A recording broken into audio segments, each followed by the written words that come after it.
asabiymisiz? Agar siz asabiy bo'ladigan bo'lsa, videoni oxirigacha ko'rib turing. Bu video albatta siz uchun manfaatli bo'ladi. Agar siz uchun manfaatli bo'ladigan bo'lsa, bitta like tezib qo'yib ketasiz. Ko'rishinglar mumkin, karkadiy choyimiz. Odamning asab tizimini yaxshilar ekan, keyingisi qon aylanishini yaxshilaydi deyapti. Stress va asabiy taranglikni kamaytiradi deyapti. Karkadiy choy. O'zim ham bir marta ichib ko'rganman. Rostdan ham shunaqa. Hozir akalarimiz aytayapti, dalinani ham tushirib yuboradi ko'p ichib olsa deyapti. Demak, dalinasi bor odam ozroq miqdorda ichsa, dalinasini joyiga normallashtiradi. Undan keyingisi chia urug'i. Agar siz semiz bo'ladigan bo'lsa, ya'ni vazingiz og'irroq bo'ladigan bo'lsa, oziyman deydigan bo'lsangiz, chia urug'ini damlab ichsangiz ham bo'ladi. Ozishga yordam beradi, teri uchun foydali deyapti.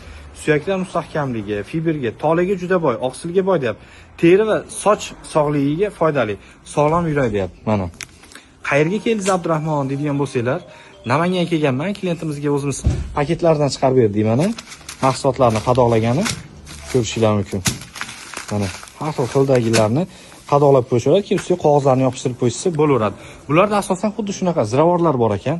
Ko'rishinglar mumkin. Zig'ir urug'i deysizlarmi? Chia urug'i deysizlarmi? Shifo choyimi? Kurkuma uni deysizlarmi?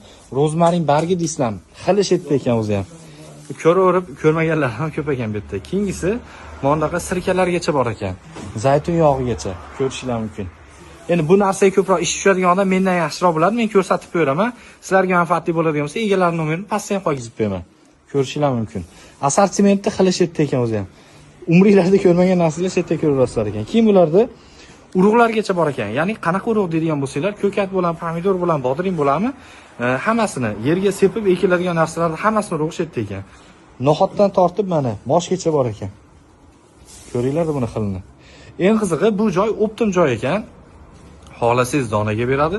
Xohlasangiz siz xuddi shunaqa ziravorlar optim bilan shug'ullanadigan bo'lsangiz aka, bemalol sizlarga birinchi qo'ldan yetkazib berishni kelishib olasizlar. Kelishib olasizlar, shu holatda pochta qilib ham chiqarib berishaveradi. Adreslarga keladigan bo'lsa, Namangan viloyati egalari nomerini pastga qo'yib qo'yaman. Bemalol murojaat qilaverasizlar. Assortiment qilish etdi ekan, omalik.